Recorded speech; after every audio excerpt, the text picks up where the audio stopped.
আমরা এই মুহূর্তে উপস্থিত রয়েছি কমলাগাঁও সুজালি গ্রাম পঞ্চায়েতের যে ঢুলিগাঁও মোড়, ঠিক ঢুলিগাঁও মোড়ে ভোরের ঘুম ভাঙ্গার পূর্বেই কিন্তু আগ্নেয়াস্ত্র আতঙ্কে কমলাগাঁও সুজালি গ্রাম পঞ্চায়েত এলাকার মানুষ।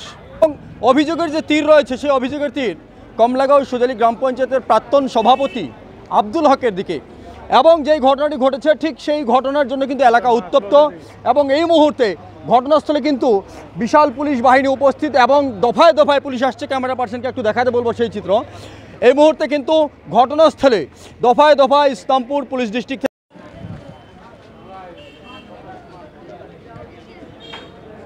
এই মুহূর্তে দেখতে পাচ্ছেন দফায় দফায় কিন্তু পুলিশের উপস্থিতি। এখানে সংখ্যা বাড়ানো হচ্ছে যাতে এখানে কোনো রকম অপ্রীতিকর ঘটনা না ঘটে, সেই উদ্দেশ্যে কিন্তু পুলিশের পক্ষ থেকে তারাও যথেষ্ট তৎপরতার মধ্য দিয়ে এখানে পৌঁছাচ্ছেন এবং সেই চিত্র আমরা কিন্তু সরাসরি এই মুহূর্তে আপনাদের সামনে তুলে ধরছি ঢুলিগাঁও মোড় থেকে। আপনাদের আবারও জানিয়ে রাখি, কমলাগাঁও সুজালি গ্রাম পঞ্চায়েতের যে ঢুলিগাঁও মোড়, ঠিক সেই ঢুলিগাঁও মোড়ে কিন্তু এই দুর্ভাগ্যজনক ঘটনা, অর্থাৎ ভোরের ঘুম ভাঙার পূর্বেই আগ্নেয় অস্ত্রে আতঙ্কে এলাকার মানুষ।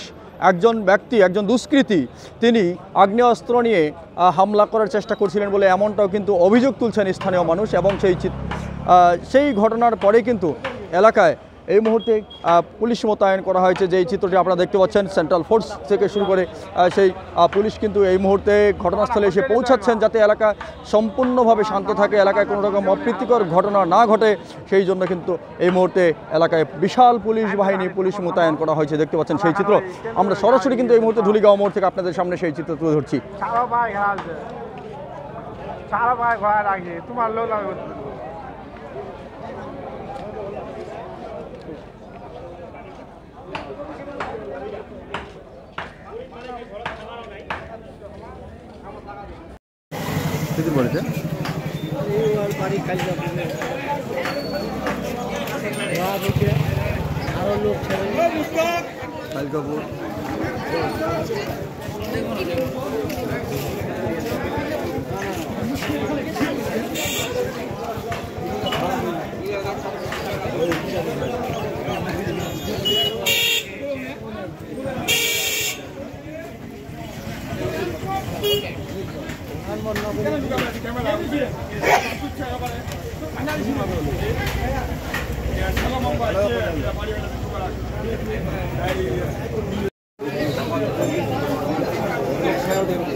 সামান ছুড়ে ধরা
বারে বারে এটা করছে। আমরা যে ঢুলিগাঁও মোড়ে আছি শক্ত হয়ে, এখানে ওরা আসতে পারছে না।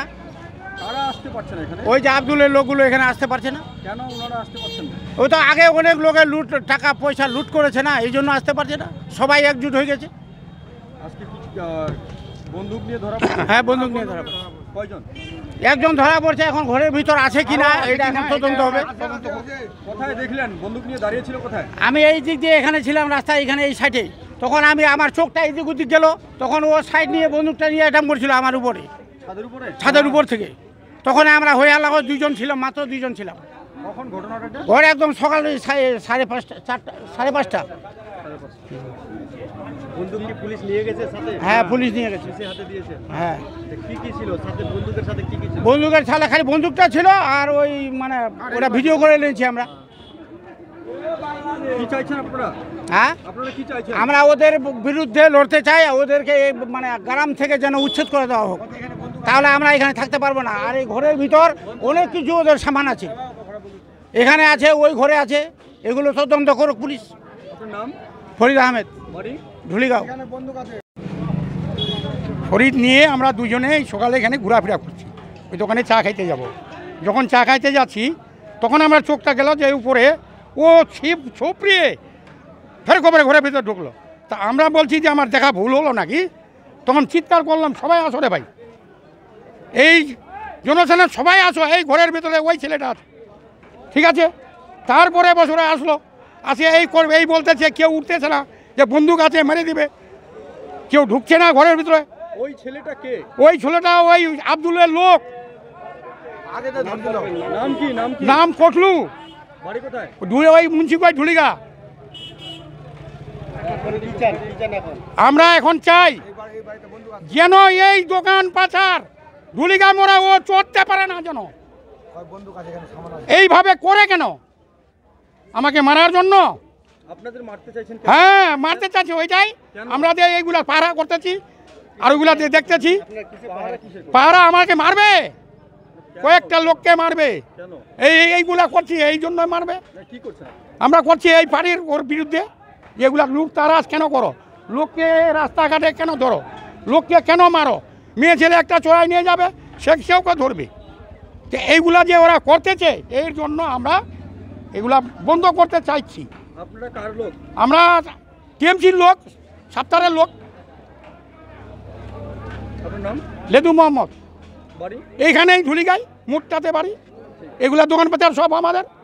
ওই বিষয়টা আজকে রাত্রে আব্দুলের কিছু সেনাবাহিনী এসে ঢুলিগা মোড়ে অস্ত্র শস্ত্র নিয়ে আমাদেরকে মারার জন্য তারা এসেছিল, এবং আমাদের লোকগুলো যখন ভোরের সময় নামাজ পড়তে যায় তখন তারা দেখে এখানে আব্দুলের কিছু দুষ্কৃতী পালিয়ে যাচ্ছে।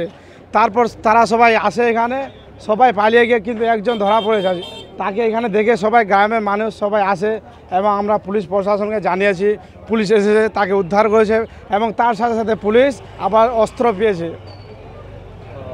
কখন ঘটনাটা? এই ঘটনাটা প্রায় ভোরের টাইমে, সকাল 5টার সময়।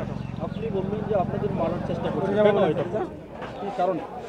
এটা ইনি হলো আব্দুলের লোক, ইনারা চাইছে আবার পুনরায় তাদের ক্ষমতা শক্তিকে আনার জন্য, মানুষকে শাসন করার জন্য, কিন্তু মানুষ তারা বুঝে গেছে এবারে আব্দুলের যা কাণ্ড। এখন আমরা মানুষ সবাই জড়ে হয়েছি যে প্রধান সাহেব যিনি আছেন তিনি এখন ইস্তফাদক, তার যে কাণ্ড, তার যে দুর্নীতি, সে প্রধান সাহেব ইস্তফাদক। সবাই মানুষগুলো আসছে, ধর্নায় বসবে যতক্ষণ পর্যন্ত প্রধান সাহেবা ইস্তফা না দেওয়া হচ্ছে। আপনার নাম? আমি রব্বানী আলম, অঞ্চল যুব ভাইস প্রেসিডেন্ট। হঠাৎ এতটা দূরত্ব কেন? বিষয়টা কি? কারণ এই যে কটলু নামক যে ছেলেটা আজকে ধরা পড়লো, বিগত প্রায় 1 মাস আগে আবার তিনি ধরা পড়েছিল। সেই কর্মকাণ্ড করে মানুষকে ধমকি দেওয়ার জন্য, মানুষকে মারার জন্য আমরা ভিডিও ফুটেজ দিয়েছি, আজকে আপনাদেরকে ভিডিও ফুটেজ দিয়েছি এবং অডিও দিয়েছি। আপনারা দেখুন, পুলিশ প্রশাসন আছে, তারা আপনারা কি ওনাকে ধরে পুলিশের হাতে তুলে দিয়েছেন? না, আমরা ধরে, পুলিশ নিজে এসেছে। দেখেন, আজকে সকালে তকরিবান 5টার সময় ঘটনাটা ঘটছে। আমি তো, আমার মোবাইল সাইলেন্টে ছিল, আমি রাত্রে একটু দেরি আসলাম, তো মোবাইল আমার সাইলেন্টে ছিল। যে ফোন থেকে ঘুম থেকে যখন উঠি প্রায় 8:30 9টায়, দেখি আমার ফোনে মোটামুটি 1 থেকে 700 মতো মিস কল আছে। আবার ওখান থেকে ফোন করলাম, যাটুকু শুনতে পারলাম যে আব্দুলের লোক কিছু ঢুলিগা মোড়ে আক্রমণ করার জন্য এসেছিল, তাতে একজন ধরা পড়েছে অস্ত্র নিয়ে, আর বাকি এখনও ঘরের মধ্যে আছে, পুলিশ ঘেরাও করা আছে। আমি এখনও যাইনি, আমি তো এখনই নাস্তা নুস্তা করলাম, এখন দেখি, এখন যাব কি ব্যাপারটা, কি ব্যাপার নিয়ে হলো। এবং এইরকম বারবার করে ঢুলিগা মোড়ে ওরা, পুলিশ প্রশাসনের উপর আমরা আস্থা রাখি, পুলিশকে বলেছি দেখি এইবার পুলিশ কি করে না করে। আমি যাচ্ছি, আইসি সাহেবের সঙ্গে আলোচনা করছি। আমি একটু পরে যাব, চা নাস্তা করার পর তারপরে গিয়ে আলোচনাটা করব। বারবার এভাবে ধুলিগাঁও উত্তপ্ত, বিশেষ করে সুজালি, এখন আপনার নেতৃত্বেই কিন্তু সুজালি আছে, সেটা কি আপনারও তো একটা বদনাম হচ্ছে, কি বলবেন? আমার বদনাম কি করে? আমরা তো চুপচাপ বসেছি। দেখেন, আমি অঞ্চল প্রেসিডেন্ট হওয়ার পর আমাদের লোক বা আমাদের মানুষ কেউ এখনও পর্যন্ত এরকম কোনো একটা ঘটনা করেনি। ওরা নিজেই আসছে। তো আমাদের কেউ লোক গেছে ওনার বাড়িতে? বলেন আপনারা। আপনি যে এই কথাটা বললেন যে আমাদের আপনি অঞ্চল প্রেসিডেন্ট হওয়ার পর এইগুলো হচ্ছে, আমাদের অঞ্চল প্রেসিডেন্ট হওয়ার পর আমার একটাও মানুষ গিয়েছে ওর বাড়িতে ভাঙচুর করার জন্য? ওরা নিজেই আসছে অস্ত্র নিয়ে। তাহলে আমরা কি করব? আমার মানুষ কি চুরি পিন্দে আছে নাকি? যদি এরকম হয় পুলিশকে আজকে বলে দিব, যদি পুলিশ সামলাতে পারে তাহলে ঠিক আছে, না হলে এবার অবশ্যই বলবো আমাদের মানুষকে যে যা আছে তা কী করার করেন। এরকম বারবার করবে, ওরা অস্ত্র নিয়ে ঢুলিগা মোড়ে আসবে, আমরা শান্তিতে আছি, চুপচাপ আছি, তাই বলে কি আমার উপরে চড়ে বসবে নাকি? ওরা পুলিশকে বলা আছে, ব্লক প্রেসিডেন্টকে বলা আছে, ডিস্ট্রিক্ট প্রেসিডেন্টকে বলা আছে। ওরা কি করছে না করছে, প্রশাসন যদি এইবার যদি ওরা না নেয় তাহলে আমরা নিজেই নিব। আমাদেরকে পুলিশের আমরা বলছি যে পুলিশ আমাদেরকে সহযোগিতা করুক, পুলিশ যা আছে তদন্ত করুক, পুলিশ নিজের দায়িত্ব নিয়ে ওরা কাজ করুক, আমরা পুলিশকে বাধা করিনি। তো এখন যদি আপনি বলেন যে অঞ্চল প্রেসিডেন্ট হবার পর আপনি এরকম করছেন, তাহলে আপনার ভুল। কারণ যে আমি যদি অঞ্চল প্রেসিডেন্ট না হতো ঢুলিগা মোড়ে একটাও বাড়ি থাকতো না ওর। তা সত্ত্বেও আমার মানুষকে বলা হয়েছে যে আপনারা কানুন নিজে হাতে নেবেন না, যা করার পুলিশ করছে। এখন ওরা মোটামুটি 10 মাস ধরে ওরা ভুকা আছে, চাচ্ছে আবার দুবারা শাসনে আসুক, লুটপাট করুক, লুটক মানুষের। এগুলা হতে দেব না তো। আর ওরা চুপচাপ যদি বসে থাকে, নিজের বাড়ির কাজ করে খাক, আর এরকম মানুষের কাছে এরকম জোর জুলুম করে কিছু কালেকশন করতে পারবে না। এটা আমি দায়িত্ব নিয়ে বলতেছি। মানুষের উদ্দেশ্যে কি বার্তা দেবেন? মানুষকে বলবো যে আপনারা চুপচাপ থাকেন, পুলিশ এসে গেছে, পুলিশ দেখবে। এটা আমাদের কাজ ছিল যে মানুষটাকে ধরাই দেওয়া। আমি মানুষটাকে ধরাই দিয়েছে মানুষ ওখানকার। এখন পুলিশের কাম, পুলিশ ওরা করুক, কী করার না করার পুলিশ তদন্ত করুক। পুলিশ যদি অ্যাকশান না নেয় তাহলে আমরা অ্যাকশান নিব।